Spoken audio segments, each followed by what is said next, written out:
guys? It's Analyst, and we're back for Week 11 matchups. So this season feels like it's going by so fast at this point. We have Thanksgiving next week, so that's going to be a fun video. But for now, let's talk about the present. Let's talk about Atlanta at home hosting New England. Atlanta's bringing back some throwback uniforms, so this should be a fun one. I'm hoping I get an update about Cordell Patterson while I'm recording. I tried to hold out during the day to record this in hopes that I would get some sort of news one way or the other that he is going to play or that he isn't. Last I saw, and we're just getting right into it, obviously, but last I saw, they said it would be an uphill battle for him to actually play tonight. I think if the Falcons are smart, they just kind of sit him this week and, let their best weapon be fully healthy for next week. So I'll start off by saying there's no way I'm starting Matt Ryan tonight. He's going to be without Calvin Ridley. They traded away Julio Jones, likely without Cordell Patterson. There's just no way against the Patriots defense that's been on fire lately. There's no way I'm starting Matt Ryan tonight. Running back wise, if Cordell Patterson does play, then I think, per usual, he's a flex play. I would start him as one of your main running backs, just because obviously if the guys get COVID, you want to have that flexibility. And if you waste your flex spot tonight, just know if one of your running backs get COVID, you have to replace them with another running back. It could be a wide receiver or tight end if you put them in your flex spot. So just saying, I would make sure that you're putting whoever it is, Cordell Patterson, in your running back slot if you are going to play him. Because if he's playing and you don't have another great option, I'm probably going to end up starting him. Outside of that, the running backs remaining are Mike Davis and Wayne Gellman. So if for some reason Cordell Patterson is not able to go, I don't really believe in Wayne Gellman all that much. Wayne Gellman seems like a big trap to me. After Matt Ryan and the starters were benched, Gellman had 9 of his 15 carries with Josh Rosen. So that's most of his work. In the second half, he had 12 of 15 of his carries, and Arthur Smith himself even said, "We know we have to play Thursday, so that's why you saw a heavy dose of Rosen and Gallman and the other guys talking about the backup." He's basically saying we need our starters for Thursday, so that's why we put Gallman on the field as late as we did. So yeah, that's a lot of signs that if Patterson is out, Mike Davis becomes a desperate running back too. Desperate. Because regardless, he just hasn't looked great. He hasn't gotten the work. But he would be in line to be the RB1 of this team. And without many other weapons, off volume alone, he could produce. So if Patterson's out, then I would start Davis if you're desperate. Okay? Next up, wide receiver-wise, I thought Russell Gage was onto something last week. Apparently not. I really don't know where Matt Ryan's going to go with the ball. I also have a huge fear that New England is just going to take Kyle Pitts out of this game. As you guys know, Patriots are infamous for taking away your best weapon. I wouldn't be surprised if they literally just stuck J.C. Jackson on Kyle Pitts the entire night. This seems like a night where Kyle Pitts gets 10 plus targets and only catches 3 or 4 of them.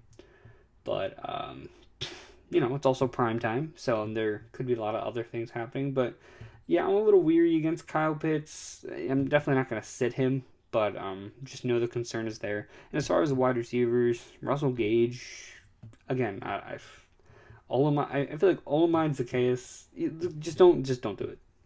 Just don't. None of these wide receivers, just don't do it. Not a good idea. As for the Patriots side, Damien Harris is back. He cleared concussion protocol. He will play this week. I do believe Damien Harris is still the running back 1 of this backfield. What Ramandra Stevenson did was very impressive, but Harris has been impressive this whole year. He has 3 games with over 100 yards. And here's what I found out. I did some digging on Harris, and I found out why he got off to a slow start and why he's doing so much better now, or more so why he's getting more play time. So,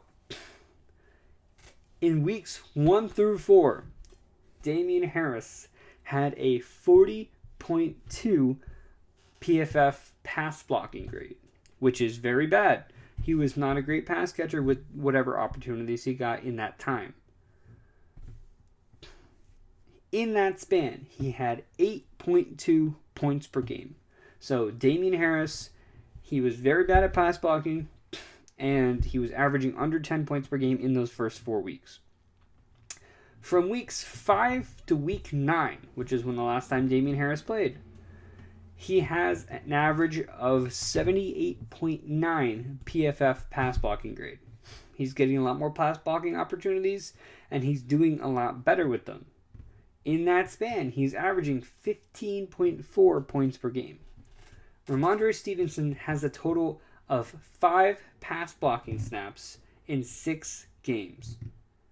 And he hasn't been too great with those. So, if you look at the situation, Damien Harris is on the field for a reason. He is a talented running back. Yes, what Stevenson did was great, and guess what? I'm assuming this puts Stevenson in the firm RB2 role on this team, as opposed to that guy being Brandon Bolden. So Stevenson now has a set role as the number 2. He will spell Damien Harris. I'm sure he's going to get some targets. But I am not expecting Ramandra Stevenson to take over this backfield. I'm going to limit my expectations here. This could be a game where the Patriots just shut Atlanta out. And because of that, Stevenson might get more run in the second half of the game, especially with Damien Harris coming back from concussion. But we'll see.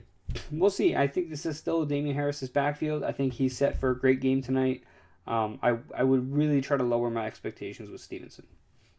That being said, moving on to the receivers, did you know Kendrick Bourne has more points per game this year than Jakobi Meyers? Kendrick Bourne is averaging 11.6 points per game, and Jakobi Meyers is averaging 11.0 points per game. Kendrick Bourne leads the Patriots wide receivers in fantasy points. So, look, I mean, I think Kendrick Bourne and Jakobi Meyers are both very, very desperate flex plays. Again, if you're starting them this week, you're going to want to start them in your wide receiver slot. But I would do my best to avoid starting these guys. I think this is going to be a pass-heavy game script. Patriots are 7-point favorites. So, yeah, my expectations are not high. I think this point total is going to be a lot lower. Unless the Patriots... I mean, they put up like 40-plus points the last couple weeks, so maybe that total makes sense. We'll see. Hunter Henry. 7 touchdowns in the year so far. Jonnu Smith was a surprise inactive last week. If he is inactive again, and then Henry played 82% of snaps this past week. I'm guessing Jonnu Smith was inactive in the hopes of kind of preserving him for Thursday's game. So I do think Jonnu Smith is going to have a role. If I'm wrong and the notification comes out that Jonnu Smith is inactive, then you got to fire up Hunter Henry. But if Jonnu is active, I'm going to not start Hunter Henry. I'm going to assume Jonnu Smith is going to have some sort of role to make up for the fact that other players were on the field on Sunday, and it's a short week. And that's another thing with Stevenson. He had a short week. Damian Harris is fresh. So, yeah, I'm liking Damian Harris this week. And Patriots defense. I like the Patriots defense this week. Even though they're away, the Patriots have actually been a better team when they're playing away from home. So don't be scared off by that. Jacksonville Jaguars versus the San Francisco 49ers. James Robinson's still a bit hampered by his injury, but he did pick up right where he left off, which is being a mid to low running back 1. The only pass catcher in Jacksonville, and I say this every single week now, the only pass catcher I trust is Dan Arnold. Over the last 3 weeks, Arnold has averaged 8 targets a game and 13 points per game. He's the tight end 3 in that span. He's a desperate flex play. I mean, if you already have a good tight end, you have Dan Arnold on your bench, and you want to throw Arnold in your flex, I'm in a couple leagues where I actually have to do that. So, yeah, I don't blame you. That's just where the targets are going. And that's where Trevor Lawrence feels comfortable throwing to. Also, I do want to bring up that the wide receivers have been terribly inconsistent. I don't know if it was a weird game script type thing, but Laviska Shenault led the team with a 22.9% target share. He had 8 targets. Look, if it's something that continues, then maybe Laviska is worth looking at again. But as of right now, the only guy I'm trusting is Dan Arnold. Okay. As for San Francisco, Elijah Mitchell last game against the blowout win over the Rams, he had 27 carries, which is a career high, season high. He's a rookie. He hasn't really been in the league all that long. But, yeah, all career highs for Elijah Mitchell right now. He did, in that process, I think broke a finger and had surgery for it on Tuesday. That being said, Shanahan's expecting him to play. He expects Elijah Mitchell to play this Sunday after having surgery Tuesday for a broken finger. Yeah, that's pretty crazy. I mean, underrated to be an NFL player, to say the least. Yeah, if he does play, it's a great matchup. They have 6-point favorites, and we know that San Francisco does their best work when they're running the ball, as last week was clear evidence of that. Even though he only took 27 carries for 91 yards, Elijah Mitchell is the running back one here still. Jeff Wilson is spelling him, so Mitchell, as far as I know, did not practice today being Thursday. He did not practice Wednesday. If for some reason, like he doesn't have a broken finger or anything, if Elijah Mitchell does not go, then Jeff Wilson will be the running back one there, and I think he's definitely worth a flex play or a desperate running back two play. So just keep that in mind. Wide receiver wise, Debo Samuels, he's going to continue to do his thing. He's tearing it up this year. Ayuk and Kittle too. Kittle's going to continue to do his thing. Ayuk is going to continue to be a flex play. This is a good matchup personnel-wise. But Ayuk still had a 21.1% target share. He's running a normal amount of routes. He is officially back to being this team's wide receiver too. Brandon Ayuk is back. Unfortunately, Debo is the wide receiver one. This is a rush-heavy team. And George Kittle is also, George Kittle and Debo are in 1 and 2 targets. It's a rush-heavy team. So don't be scared off. Brandon Ayuk is completely out of the doghouse at this point. It's just about, is this game script going to favor him enough? Right? So he had 5 targets last week. It wasn't enough to produce. He could have a similar number this week where they can just run it out against Jacksonville. So it's, but then again, like, if you can't pass the ball against the Rams, who can you pass it against? So it was a very well executed game plan by Shanahan, and we'll have to see how this goes going forward. But I think Brandon Ayuk is definitely worth a bench spot. He is not someone I'm looking to drop right now. And Jacksonville defense also like this week. Next game here, we have the Philadelphia Eagles at home hosting the New Orleans Saints.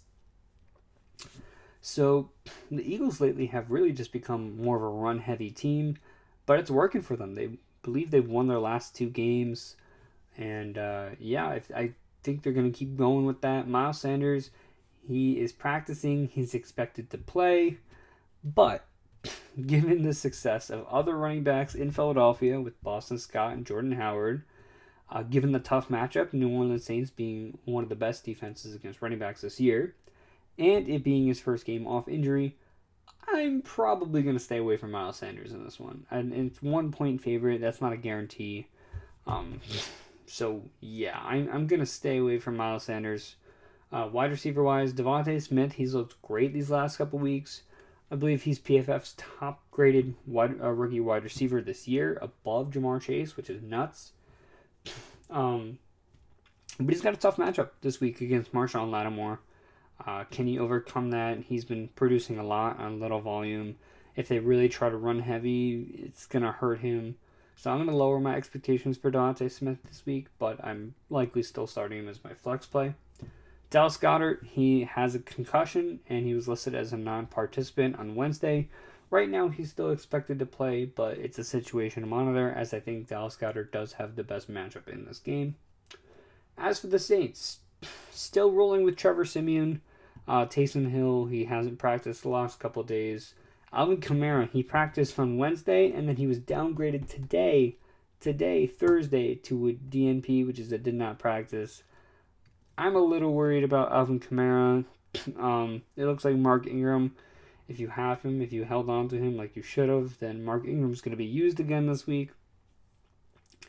And if Alvin Kamara is out, then I would label Mark Ingram a low-end running back 2, just as we saw last week. Wide receiver-wise, there's no wide receiver I trust in New Orleans unless you have Deandre Harris and unless you play in a kick return / punt return league. Harris does both kick return and punt return. No matter what points you get for those yards, if you have Harris, then he's a weekly starter. And if you don't, then there's no wide receiver here I'm willing to touch on a weekly basis. Adam Troutman, interestingly enough, has 19 targets over the last 3 weeks. It seems like Simeon has found one of his guys that he likes. So if Troutman continues to see that work, he might be worth a pickup pretty soon. He hasn't really turned it into points lately, but there's hope that he can. Next up here, we got Chicago Bears versus the Baltimore Ravens. The Ravens defense is not nearly what it used to be. Justin Fields has the chance to build off of what we saw from the last time he played against the Steelers. He looked great in that final drive and really just he's getting more and more comfortable during the game. If he continues to grow, then I think we're going to see a great version of Justin Fields in this game. David Montgomery resumed his starting role, and even with Khalil Herbert having success, Monty played over 85% of the snaps and saw 15 opportunities in his first game off IR, compared to Khalil Herbert, who saw just 16% of the snaps and only had 4 opportunities. So, yeah, the days of Khalil Herbert are over. It is back to Monty, but Herbert is still a fantastic handcuff. Allen Robinson currently not practicing because of a hamstring issue. Worth monitoring. Again, if Justin Fields can take this step forward, I think this is going to benefit a lot of guys, including Allen Robinson, including Darnell Mooney, and including Cole Kmet. So all guys to keep an eye on. I'm not necessarily starting because, again, I want to see it before it happens. But just keep in mind, keep those guys in your watch list, your radar, your pickup list, whatever you got. Just know that they have a chance at producing in this final stretch of the year. As for Baltimore, Lamar and Hollywood not practicing right now. Lamar has an illness and Hollywood has an injury. Lamar did not practice Wednesday or Thursday. I did not see an update on Hollywood for today being Thursday. Right now, both these guys are expected to play. If Lamar does not practice tomorrow, although Lamar did say he got better from yesterday to today, I'm expecting Lamar to practice tomorrow and be good to go. Hollywood, no word on that yet. Let's monitor Friday, see what he does. Regardless, Rashad Bateman, he really has carved out a role, especially in that final stretch of the game. I mean, the only way the Ravens were able to move the ball was when he was throwing it to Bateman, and that was in the Thursday night matchup against the Dolphins. If Bateman continues this, he's going to be a weekly low-end running back, low-end wide receiver 2/flex. If you do not already have Bateman, if he is sitting there on waivers, I highly suggest you pick him up. Running back wise, look, Devonta Freeman has looked great. So much so that they actually released Le'Veon Bell, who was his counterpart. If Devonta Freeman continues that, maybe he's got a little bit of a career resurgence. Latavius Murray expected back this week. It could be Freeman being the RB1 and, Latavius Murray being the running back 2. Again, we still don't exactly know what this backfield is going to look like. It could go back to Latavius Murray being the RB1. But if you have Devonta Freeman, don't drop him just yet. Don't drop him. Next up is the Minnesota Vikings versus the Green Bay Packers. There's not really much to talk about the Vikings. If you have Dalvin Cook, you're playing him. Kirk, per usual. A streamer if needed. Justin Jefferson, Adam Thielen doing their thing. Tyler Conklin, if you're really desperate. As for Green Bay, it's looking like Aaron Jones is going to miss some time. Aaron Rodgers also not practicing right now due to a toe injury, but he's going to play. Aaron Jones, he's going to miss some time, which means A.J. Dillon, in his absence, is a bona fide running back 1. A.J. Dillon's going to see a huge workload. He's going to be, he should be started everywhere in every format. So start A.J. Dillon, start Devontae Adams, and you're starting Aaron Rodgers, and that's the end of the story there. Again, there's not too much to go into that game. For this game, you got the New York Jets hosting the Miami Dolphins. Exciting game. Ooh. But, yeah, so Joe Flacco is actually set to start this week. The Mike White experiment is over. It was a flash in the pan for Mike White, so that's great. Joe Flacco had a great connection with Elijah Moore. That's when Elijah Moore caught his touchdown at the end of the game, and Flacco only threw the ball 3 times, but 2 of those balls did go to Elijah Moore, which is worth noting. So, Michael Carter, he's still playing on a high level. He should see plenty of checkdowns with Joe Flacco at QB. Michael Carter remains a mid to low running back 2. Elijah Moore and Corey Davis are both great flex options. I do like Corey Davis a lot more, given the Dolphins' lack of success against perimeter wide receivers, and Davis will be on the field. The problem with Elijah Moore has been, will he stay on the field? Will they allow him to stay on the field? And we just don't know if that's going to be the case. Also, you can't see it. This is my mug this week. It's just water. But as a reminder to be happy. So, yeah, anyway. So Elijah Moore, desperate flex play. Corey Davis, solid low-end wide receiver 2.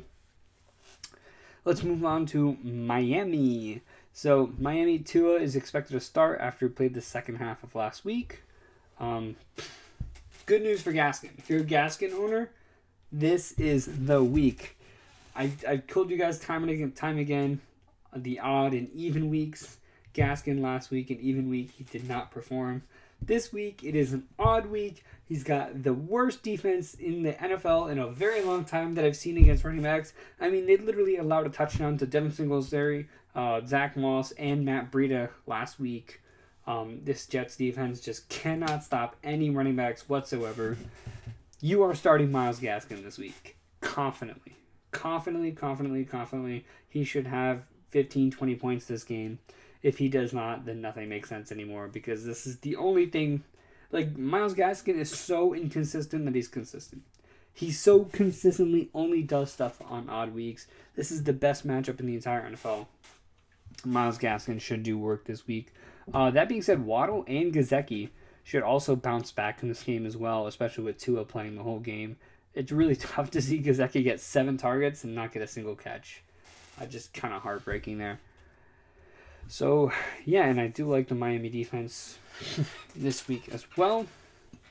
Next up, we got Carolina Panthers with Cam Newton back at quarterback, hosting the Washington football team. Tons of homecoming stuff here. I mean, from the Washington side, Taylor Heineke, the ex-Panthers quarterback, Curtis Samuel, who I believe is doubtful for this game, but he obviously has ties to Carolina. Ron Rivera, the old head coach of Carolina for so many years, brought them to the Super Bowl. Carolina side, I mean, just Cam Newton meeting Ron Rivera, and then just the whole team in general. It's great. It's going to be a fun game to watch. Cam Newton on track to start. This is going to be his first start in 2021, and he should be considered a low-end quarterback 1 at least. Running back wise, Chris McCaffrey is going to do his thing. No reason to talk about that. He did have a little bit of an injury scare last week, but he should be back to go this week. Wide receiver wise, I'm a little worried about DJ Moore. We know what Cam is like as a quarterback, especially if we saw what he did last year. He did not support, Jacoby Myers at times. He did support, but for the most part, this is looking like it's gonna be a run heavy team. So I'm a little worried about DJ Moore. Ultimately, you're still starting him. As for Washington, Taylor Heineke, again, I'm not comfortable starting him this week. That Carolina defense, with a great complement of offense with Cam Newton, I don't think this is a game where you should start any of the Washington starters. Running back wise, Antonio Gibson, I want to say I'm worried about him in this game. It's a really tough matchup for him. Basola's last week, and he was great. He had 2 touchdowns. And Antonio Gibson, he's had some of his best games this year against the Bucs, the Bills, and the Saints, which are all considered some of the worst matchups for running backs in the entire league. Carolina joins that list as one of the best defenses against running backs. So I don't know. It's like Antonio Gibson after the bye. He did play 60% of the snaps. He got a ton of touches. He looked good running the ball. So I'm just going to keep rolling with Antonio Gibson. I'm just going to fade the noise and just keep rolling with it. Okay? Wide receiver wise, Terry McLaurin, he should see some shadow from Stephon Gilmore, which has me a little worried. Terry has not really been consistent. Deandre Carter, he's got some intrigue for me. Over the last 2 weeks, he's had at least 6 targets and at least 50 yards and at least 1 touchdown. This is a game where, as I said, Terry. Ooh, we got some crazy stuff about Antonio Brown coming. He's a fake COVID-19 card. Ooh, oh man. Oh man, but yeah. So over the last couple weeks, Deandre Carter 6+ targets, 6 targets at least, 50 yards, touchdown. Desperate option. I'm not going to rely on him. If you're in a kick return, punt return, it comes with a lot more intriguing.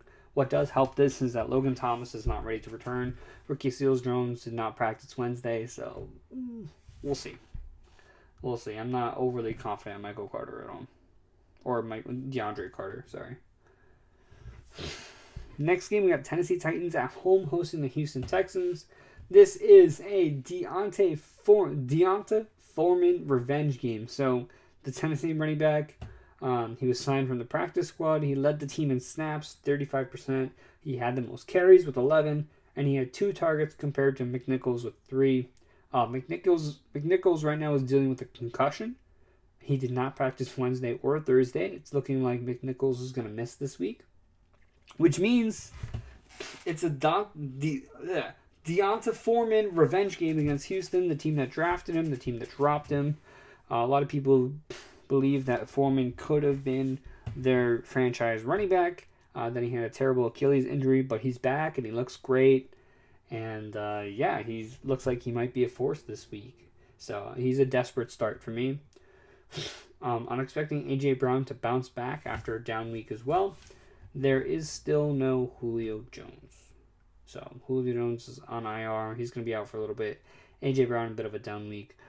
Texans, there's not really much to go over. It's kind of an ugly team right now, but Brandon Cooks is the only good thing happening there, so I'm okay starting Brandon Cooks.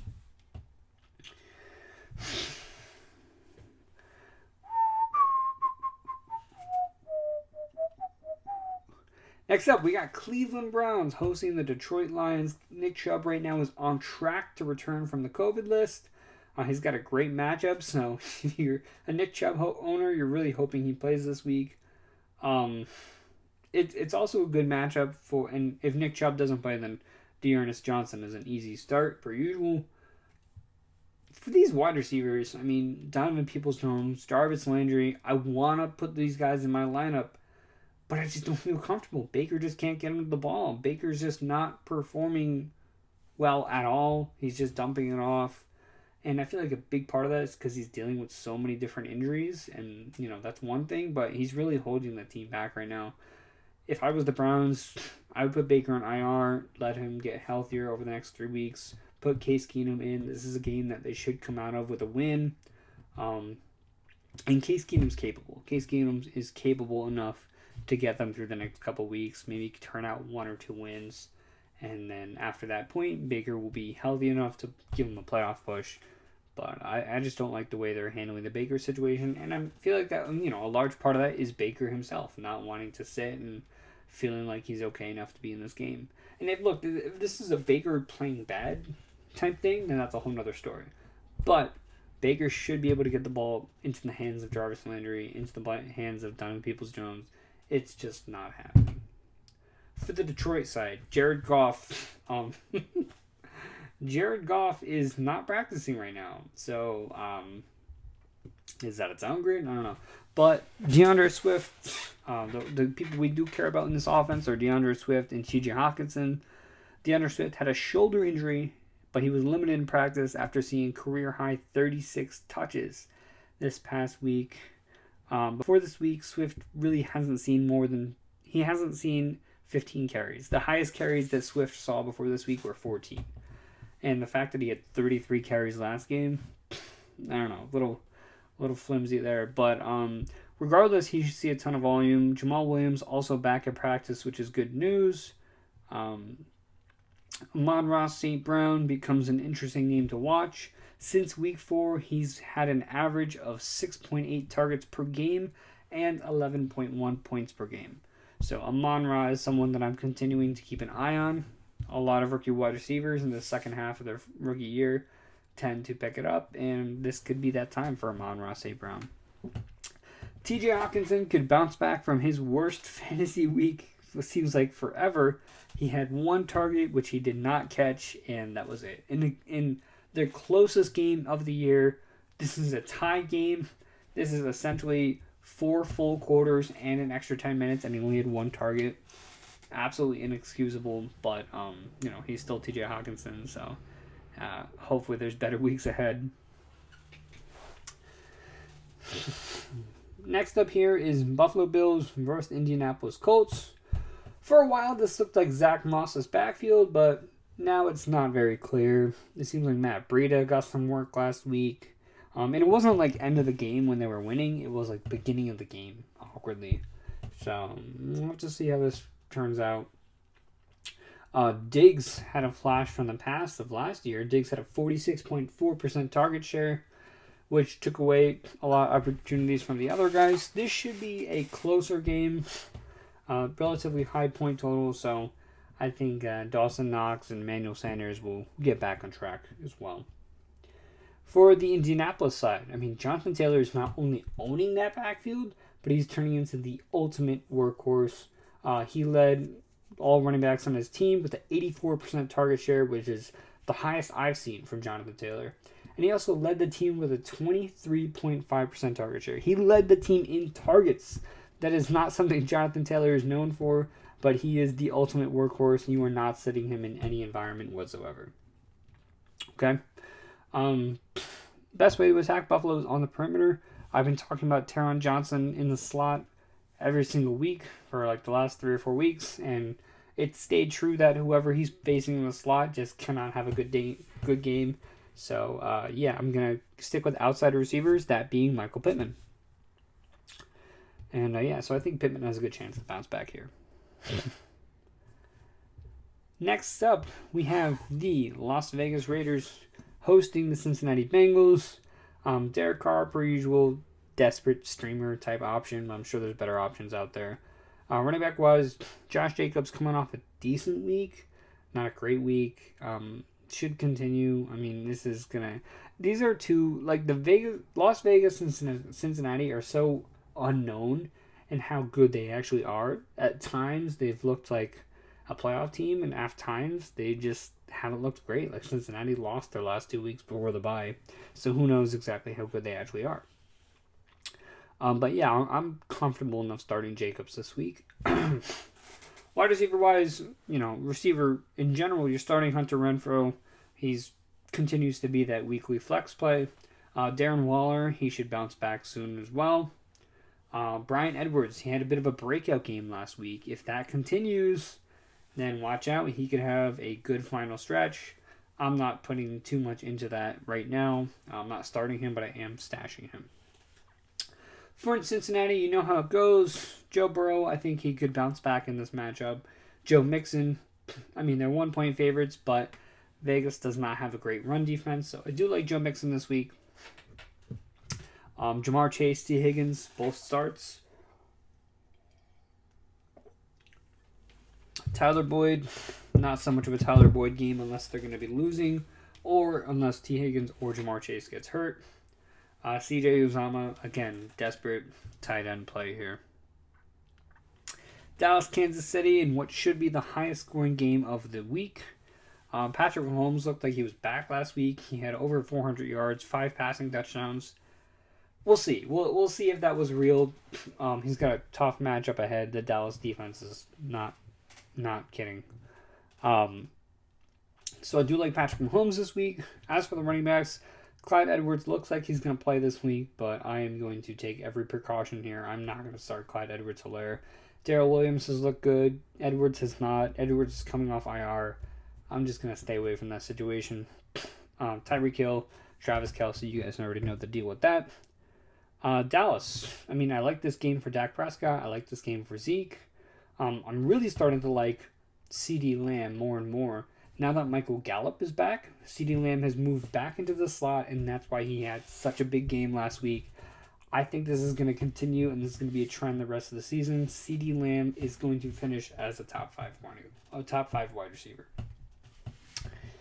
That being said, there are some concerns with Amari Cooper. So Amari Cooper, not Amari Rodgers, he's been dealing with a hamstring injury. He hasn't really produced all that well because of it. Over the last 2 weeks, 5.7 and 9.1 points. I had my concerns about Amari Cooper and his injury, but the matchup is great. He's got a bunch of great matchups coming up as well. So if he doesn't bounce back soon, then it's time to start being concerned about Amari Cooper. Dalton Schultz doesn't really seem like he's back into the groove yet, but just stay patient on Dalton Schultz. Next game here, Seattle Seahawks hosting the Arizona Cardinals. Both teams a little disappointing these last couple weeks. Russell Wilson failed to score any points. Running back wise, Chris Carson doesn't look like he'll be back yet. So a mess I'm avoiding. Wide receiver wise, DK Metcalf, Tyler Lockett, I am still starting both of these guys. And tight end wise, Gerald Everett becomes a desperate option here. As for Arizona, Kyler Murray. Right, Kyler Murray is currently still. Kyler Murray was limited. I'm sorry, I thought he was out on Wednesday, but Kyler Murray was actually limited in Wednesday's practice. He said he's feeling better. There's no guarantee he will be able to start this weekend, but he's trending in the right direction, which is good.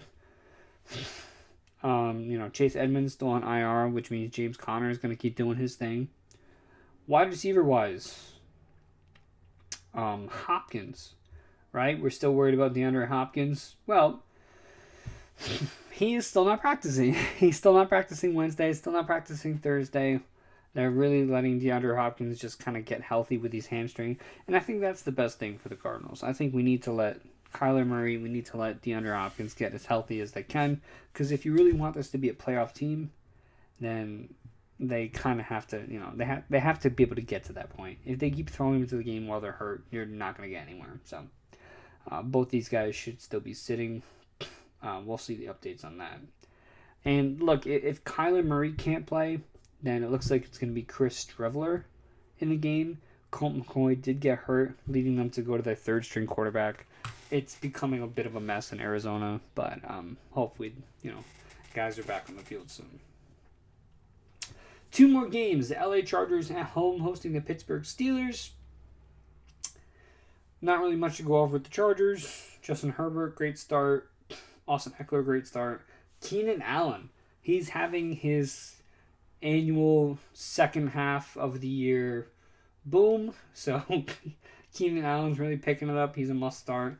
Mike Williams, nothing more than a desperate start at this point because he's only getting 3 or 4 targets a game. He was a wide receiver 1 of the first 4 weeks, and he has dropped to the wide receiver 80. So I would probably avoid Mike Williams if you can. As for Pittsburgh, Big Ben, as far as I know, there's no guarantee he comes back, and he doesn't need to practice this week in order to play. But COVID is hitting him a little harder, so there's a chance he's not available from this game. I do like Najee in this game. Deontay should be fine. Chase Claypool practicing during the week. And for me to start Pat Freiermuth, I'm going to need Big Ben to play. That's evident of last week. He just wasn't getting targeted enough. He's not being used the same way. So I'm going to wait for Big Ben to throw Pat Freiermuth back in my lineup. Last game here, we got Tampa Bay Buccaneers hosting the New York Giants. Tom Brady, Tom Brady, you have him, you're starting him. Running back wise, Leonard Fournette has been a complete workhorse, so he's still a must start every single week at this point. Wide receiver-wise, Chris Godwin, Mike Evans seem to both be must-starts. Rob Gronkowski actually practiced in full on Thursday, so Gronk might be back for this week. Antonio Brown still still far away from being able to start. Apparently, there was some issues about Antonio Brown and a fake vaccine card, but I literally just got a report saying that Antonio Brown is actually vaccinated. I don't know the whole situation on that, logistics of that, but it's something to monitor in case there's legal trouble that follows. As for the Giants, Saquon Barkley, he is practicing, and it looks like Saquon Barkley is going to be making his return on Monday night. Have Devontae Booker just in case he isn't. Wide receiver was Sterling Shepard. What's the update on Sterling Shepard right now? So, yeah, Sterling Shepard working off to the side of the field, and he's going to be listed as a non-participant. Even after the bye, there's still a chance that Sterling Shepard does not play in this game. Kenny Golladay and Kadarius Toney are not listed on the injury report, meaning it's a little bit of a bump for those guys. And Evan Ingram coming off a successful game as well. So, yeah, I mean, I'm not necessarily looking to start Kadarius Toney the last couple weeks. He really hadn't done much. There's still a chance he bounces back, and he's a huge asset, but right now I'm going to stay away from it. That's it, guys. That's it for Week 11. Best of luck to you guys, and I'll see you guys next week for the Thanksgiving videos. Let's go.